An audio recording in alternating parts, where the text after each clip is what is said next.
Welcome back in, everybody, to a Tuesday nightcap edition of Birds 365 here from 6 to 8 p.m. with John McMullen, our eyes and ears from Eagles practice today. About to give you guys our 53-man roster projection.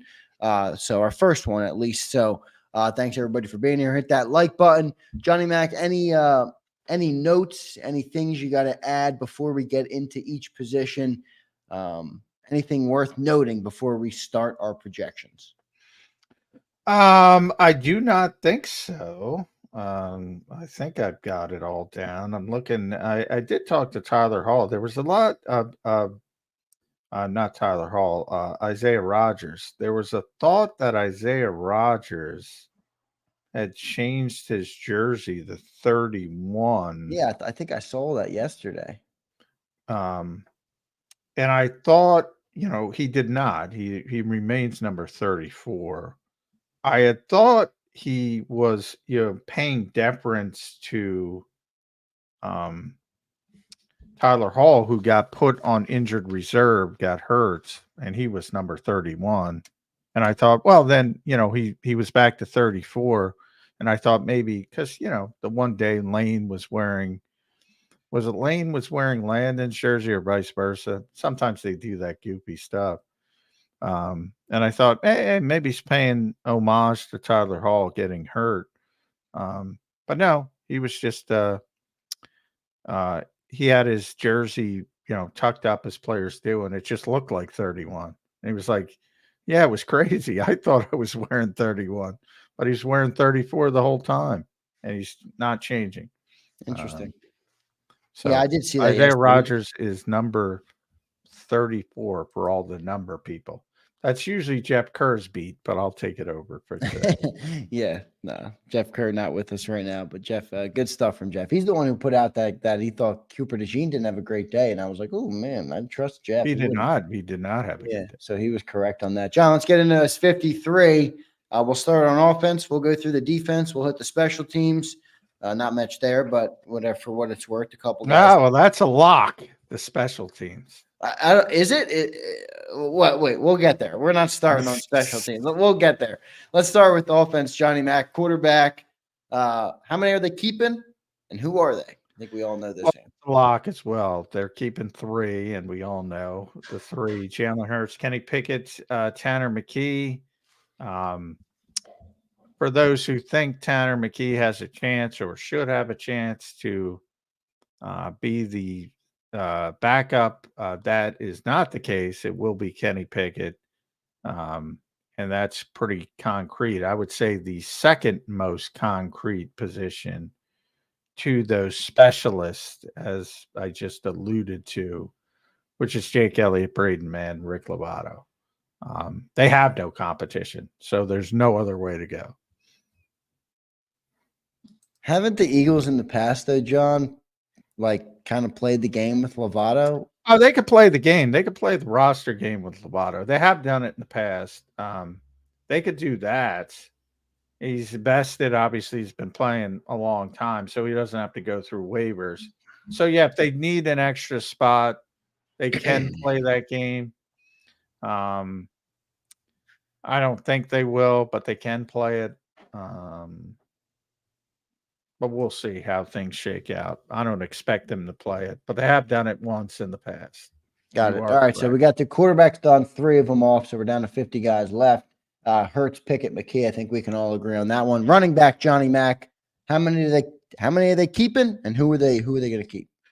Yeah, I think they're only keeping 3, and obviously that's where the practice squad comes in. But Saquon, Kenny Gainwell, Will Shipley are secure, and I do not think they'll keep a 4th because they just need that roster spot for other positions, and that's where Kendall Milton, Lou Nichols, Ty Davis Price have all had some moments. Nick seems to like Lou Nichols. I think Howie likes Kendall Milton. And we'll see if Ty Davis Price can force his way. They're certainly going to keep 1 on the practice squad. They might even keep 2. And then if you need a back, you can just elevate them to the 53 when you need them. But the lock candidates are definitely Saquon, Kenny Gainwell, Will Shipley, or 100%ers, as I'd like to call them. I think they'll stick with 3 for that position. Just too many other, it's just a numbers game. I don't think they're going to keep 4 running backs, but we'll see what they end up doing. John, let's go to wide receiver. This one is one I think could get interesting based on how many you think they're going to keep. What's your initial gut feeling right now on the Well, wide yeah, receiver? this one's a tough one because I think, and I've been talking about it for a while. I think, when you talk about day 3 picks and 2 day 3 receivers and how he doesn't want to cut his draft picks, that means you got to keep Johnny Wilson and Eli Smith. And all of a sudden, you got 2 players who probably aren't going to help you that much this year. But I think that's the way it's going to be. And I think he's going to keep 6 receivers at a position that might be their worst position from a depth standpoint. And I don't like it. To me, the guys who should make the team unquestionably are AJ, Devontae, and Britton Covey. And that's sort of dual roles with Britton. He's going to be the punt returner. So that's where he factors in. Then I think you have Paris Campbell and Johnny Wilson and Eli Smith. And I don't like it, but that's the way I think they're going to go.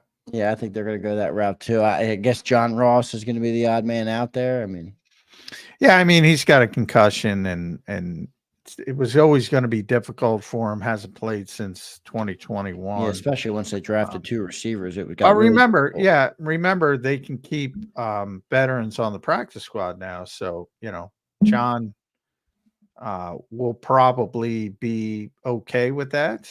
And I could see him back on the practice squad as a veteran player. And then if you need a receiver, again, here's the thing with the practice. That's why you say, in theory, say Eli Smith and Johnny Wilson are ahead of John Ross.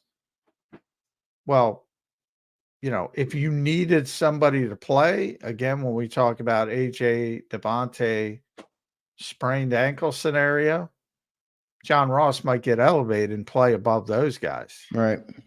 So that's how he can manipulate it. And to be honest, the more liberal roster rules, it's not as fun because you don't have to have as much, difficult decisions because you can make that decision. In the past, if you needed John Ross to be on the roster, you needed John Ross to be on the roster. Now you can put him on the practice squad. So why lose sleep over it? Yeah, right. That changes things definitely. So that's 12 guys that we got, 3 quarterbacks, 3 running backs, and 6 wide receivers. John, let's go to the tight end. 41 spots left on our roster. Tight end. This is a tough one for me. Do you keep 2? Do you keep 3? What's your inclination here on what they're going to do at tight end? I think they're going to keep 3.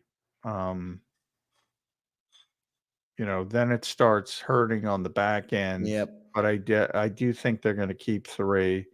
And obviously Dallas and Grant are locked in. And then it becomes EJ Jenkins to me versus it's got to be EJ if you're going 3, right?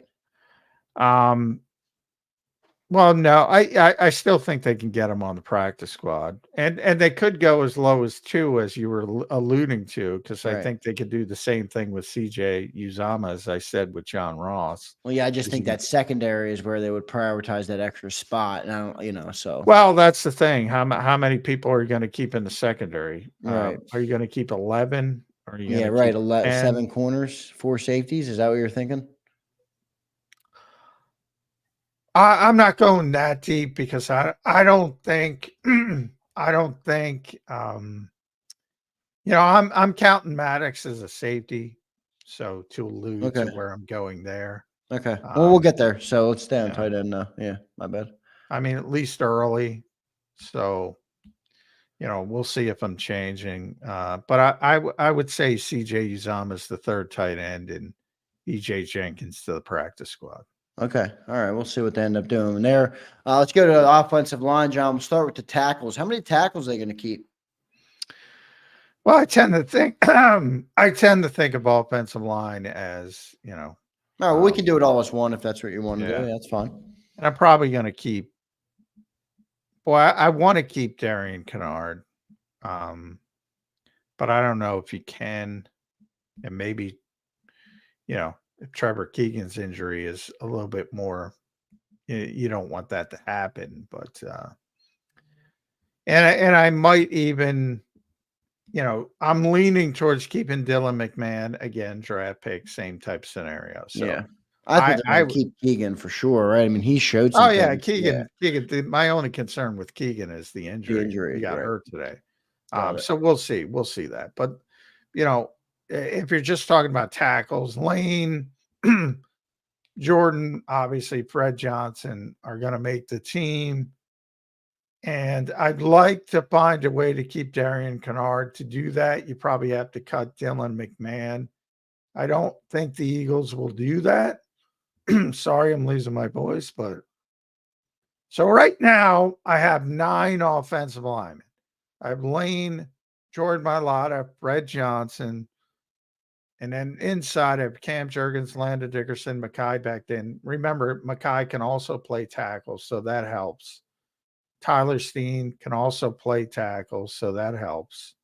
And the rookies, Dylan McMahon and Keegan. So that's where and they have some versatility. But I think Kennard does that leave Kennard out, that 9, right? That leaves Kennard out, yeah. Yeah. And I think he deserves to make the team if it were a pure meritocracy, but it's not. So, and they could probably get him on the practice squad. So I'm hand-wringing for no reason, most likely. Yeah, so we'll see what they end up doing there. That's an interesting breakdown, though. 9 offense. Is that about what they normally do? 9 offensive linemen. They usually go a little bit heavier. They've gone 10, but I think what helps them is Becton and Steen can play tackle. Right. So you have more if you're counting, obviously Becton's going to be a starter at right guard, but he's more of a tackle than a guard. Right, and if Becton's playing guard, that makes Steen your swing tackle, or Fred Johnson, but a backup tackle. Yeah. And look, if Lane Johnson gets hurt, Becton might go out and play there. Maybe not in game, but if he's hurt for a significant period of time, right, they might move Becton out there and play Steen at guard. Yeah, that makes that makes more sense. Right. All right, so 9 offensive linemen, 6 receivers, 3 quarterbacks, and 3 running backs. We are up to 3 tight ends. So we are up to what would that be? 12, 15, that's 24. So 24 guys. We got 29 guys left to roster, John, as we move in to the defensive side of the ball. Seems like we're on a good pace. Let's start with that defensive line, Johnny Mack. We'll go offensive line into the defensive line. What do you see from the defensive line? How many guys are going to keep there? That might be a heavy unit. Yeah, I mean, they're deep on the. We could split it into tackles and edges if you want. Yeah, I mean, interior guys versus edges. The interior guys are Carter, Davis, Milton Williams, Marlon T, and Moro Ajomo. And you think Marlon and Moro are definites? I wouldn't put them. I put Moro as a definite. Marlon. Oh, really? Quite. Yeah. Okay. All right. I don't think Vic likes Tui Pelotu as much as he likes Ajomo, but I think you need a backup nose tackle. He's talking about playing Milton Williams in backup. You don't want to do that. You're screwing with Milton out of position, who's a very good player. So I think ultimately it's those 5 guys. And then the edge rushers, I think you're going deep as well because Patrick Johnson's got to make this team. And in many ways, like he would be the 5th edge rusher, but you have to keep Hunt. So it's another one of those things. So, so it's Bryce Huff, Josh Sweat, Nolan Smith, BG. Really, BG would be ahead of Nolan Smith, Jalix Hunt, Patrick Johnson. So I'm going very heavy with defensive front players. So you got 6 edges and 5 defensive tackles, right? Let's see. 1, 2, 3, 4, Yeah, yeah, right. You 6 have yep. edges, 6 edges, and 5 defensive tackles. Yeah. Yeah, I mean, if I asked you a month ago, you think Patrick Johnson would make this team, you probably would have said no. Is that right? Yeah, I would have said no. Yeah, But he's had a strong summer. he's had a very strong summer. He, you know, one of those guys who really remade his body in the offseason, so he's really been working hard. And like I said, if somebody gets hurt, I don't think it would be Jalix Hunt as next man up. I think it would be Patrick Johnson. Yeah, I agree. So yeah, I think he has made this football team. Yeah, so that's 11. That's 11 on the defensive line there. We were down at 29, so now we got 18 to go. We're going to move into linebackers, cornerbacks, safeties. Linebacker Johnny Mac, what do you see? How many are they keeping? This is a tough one. What do you think? Well, I don't think this is tough. I think it's pretty clear. Devin White, Nakobe Dean, Zach Bond, Jeremiah Trotter Jr., Ben Van Sumeren. Okay, so 5. Linebackers. Got it. So, Oren Burks, at the start of this, I would have said was going to make the team, but I think Ben Van Sumeren is one of those guys where you can't cut him at this stage. He's earned it. And Orange can play, and he'll probably go somewhere else because he'll probably have other offers, but he wasn't healthy. So, he just got back. I don't see how you keep him, unfortunately. I'd like to keep him for special teams, but some of these things are difficult decisions, and, that's where we are. 13 players left. Yeah. Black. I hope I'm still on because I had my computers just went black on me. Came back. You're still up. You're good. Can you see me? Everything good? Yeah, I'm good now. Yeah, because I say your face is lit up again. It did go dark. Did go dark for a second there, Johnny Mac, on me. You went dark on me. Yeah, for about 15 seconds. So I didn't know what was going on, if I was still on. But so you heard me, right? Linebackers 5. Yep, I heard you. Devin White, Nakobe Dean, Zach Bond, Jeremiah Trotter Jr., Ben Van Sumeren. And then, the mess of the secondary. That is probably the most difficult projection, mainly because of the safeties. I think the corners are pretty clear, and I got 6 corners making it. Darius Slay, Quinyon Mitchell, Cooper DeJean, Keely Ringo, Isaiah Rogers, and I'm going Josh Jobe as 6th for special teams. Eli Ricks will be out. Yeah, I mean, he's a guy they might try to trade.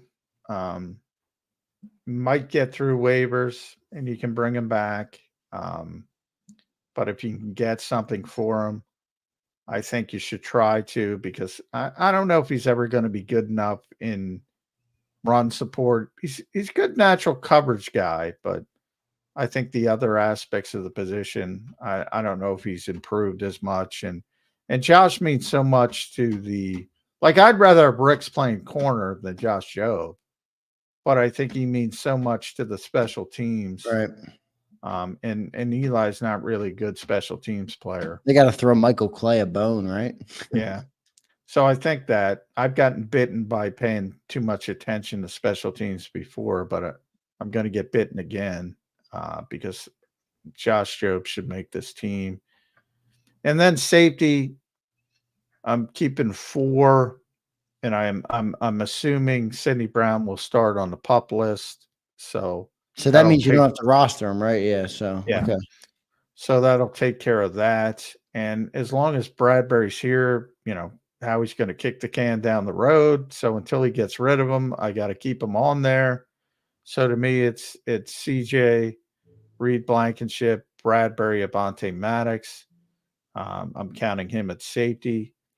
And those are the guys. And then obviously the specialists are easy: Jake Elliott, Braden Mann, Rick Lovato. I believe that's 53. That is 53. You're correct. That would be 53. If you have 6 corners, 4 safeties, and 3 special teamers. Yeah, that's 53. So we hit our 53. So it looks like Stearns would be out. Well, he's not healthy. I mean, he can't play. I mean, Yeah, why are you right. going to keep him on the roster? Yeah, I don't know You why they even can brought him in. Tristan McCollum, as JM brings up, he would be very out. difficult. And my hope there would be they trade Bradbury and Tristan could make the team. Right. That's what I was about to say. I But mean, this is when Bradbury, if he's going to get moved, they'd have to move him now. yeah, well, Howie's might kick it to the trade deadline. Yeah. Until it happens, I'm keeping him because he clearly doesn't want to cut him. But yeah, from my perspective, I would trade Bradbury and for whatever I can get and keep Tristan McCollum. But right now, I don't think that's an option until he actually makes a move with Bradbury. Yeah, we'll see what they end up doing. So a couple guys I think that are out here that would be interesting. I mean, Joe Nada, who's had or Nagata, I don't know how to pronounce that. Is it Nada? It's Nada. Yeah, I that's what I mean, thought it was. look, I mean, Joe had a nice game in New England. Great guy, hard worker, back out there. Always the first guy on the practice field. If it's not him, it's Kenny Gainwell. But I mean,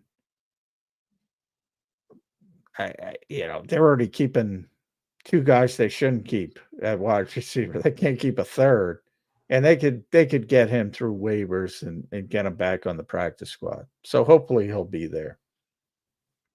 Yeah, we'll see what ends up happening with Nada and the other guy, the defensive tackle, Thomas Booker, who's had a good camp. I thought he's had a really good camp. Really good camp. I don't see it with the numbers game for him. I don't see how he would sneak in. Yeah, that's the problem. And my perspective, and maybe Vic thinks about it a little bit differently, and he really doesn't, want to keep a nose tackle, a guy who can play nose tackle. As a backup to Jordan Davis. I think you're going to a real bad place if you do that. And they can probably, again, I think one of the most overrated things I talk about every year is waiver wire. Oh, you're going to lose this guy. No, you're not. The vast majority of guys are getting through. And Thomas remember, Booker, every team in the league is going to be putting these guys through waivers. Yeah. So. And Thomas Booker is likely to get through waivers. And you can handle it that way. 16-man practice squad now. So you got plenty of room on the practice squad. But he has had a good summer. And it wouldn't shock me if he makes the team by any stretch of the imagination because he has played that well. But I don't think he's a great if he had to play nose tackle, he could do it, but I don't think it would be that good. So, and remember, he was on the practice squad last year. So for all these, you can't get him through. He was on the practice squad already. And I think they'll be able to get him through waivers. All right, John, a couple exercises. One exercise really I want to do here. I think 9 offensive linemen seems light, right? Yeah, it is well, light. If they added one more, where are they taken away from?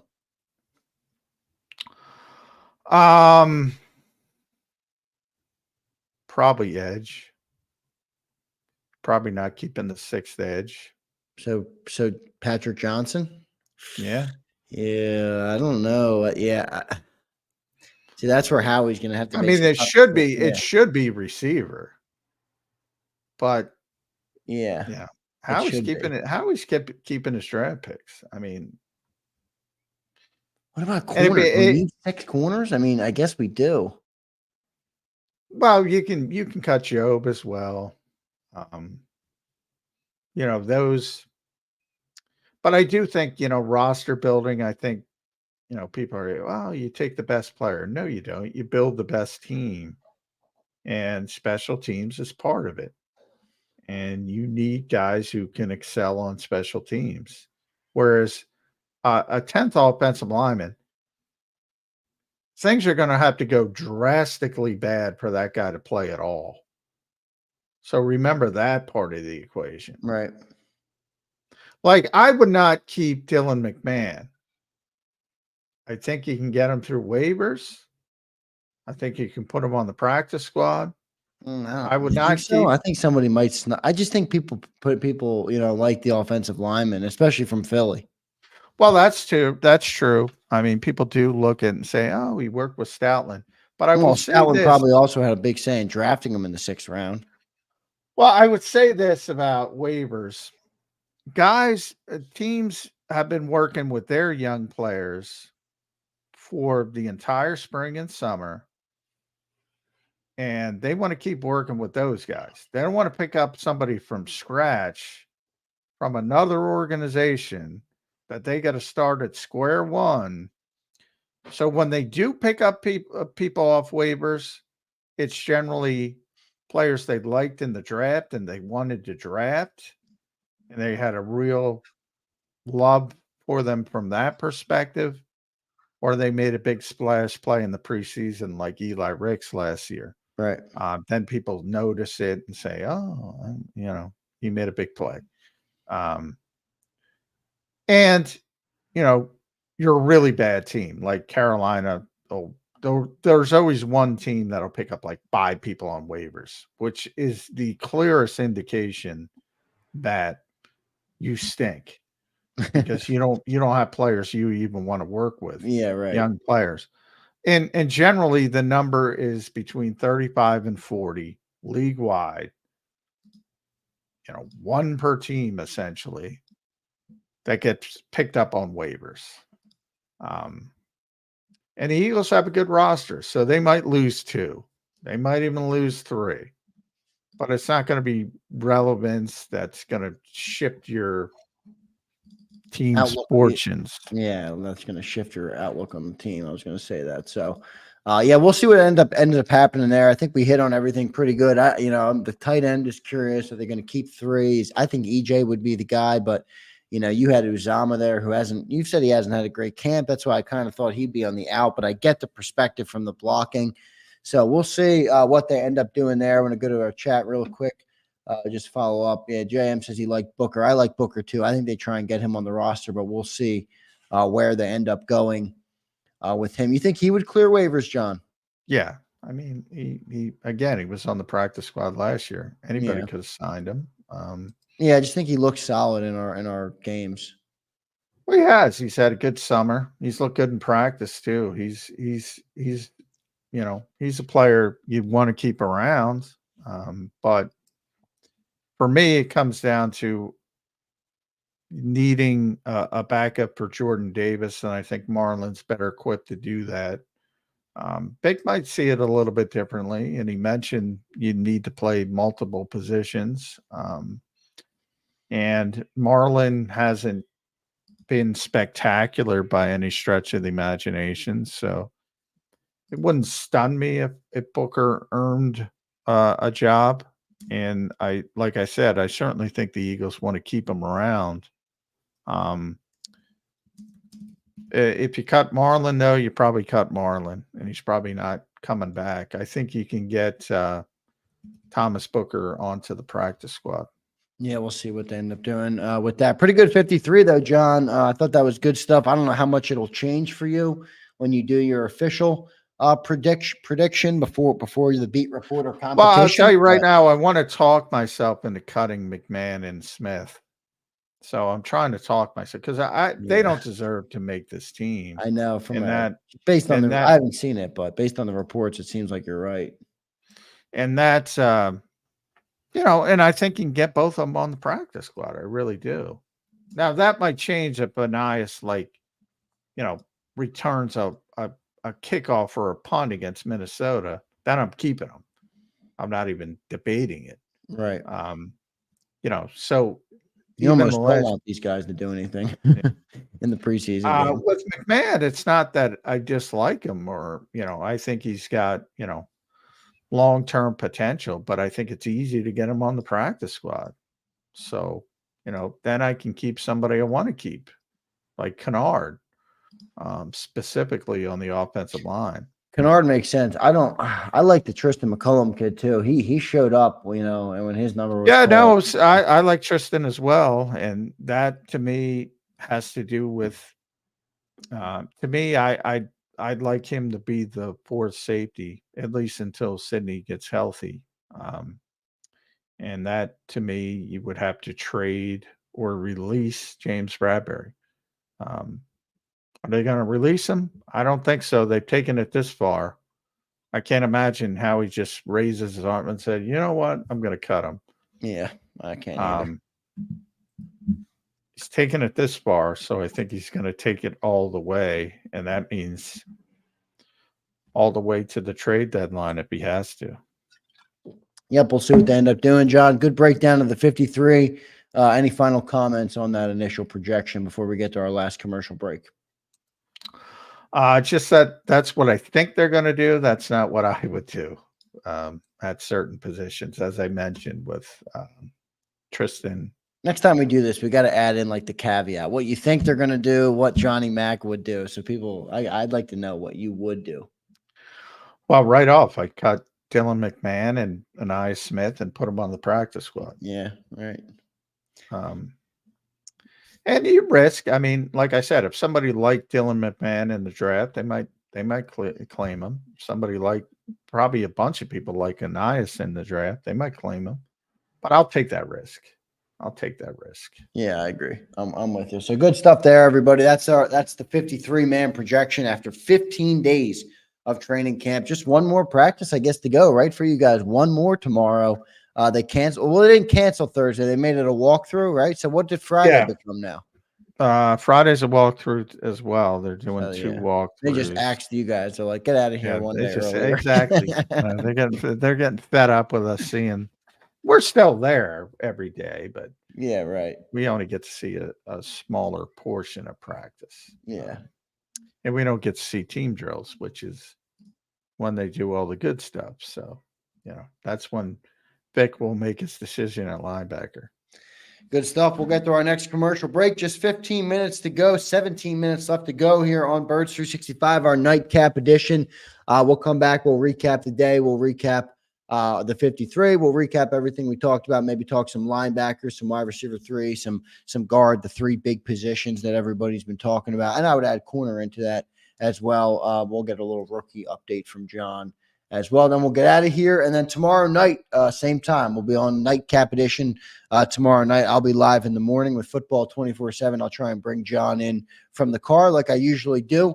But that'll be the schedule for today or for tomorrow's shows, and then obviously the National Football Show from 2 to 6 in his normal time slot. So stay tuned, everybody. Birds 365 will be right back on this Tuesday nightcap edition. If you missed any of today's show on the JAKIB Media channel, listen to the podcast on your way home. Available on YouTube, Apple, and Spotify.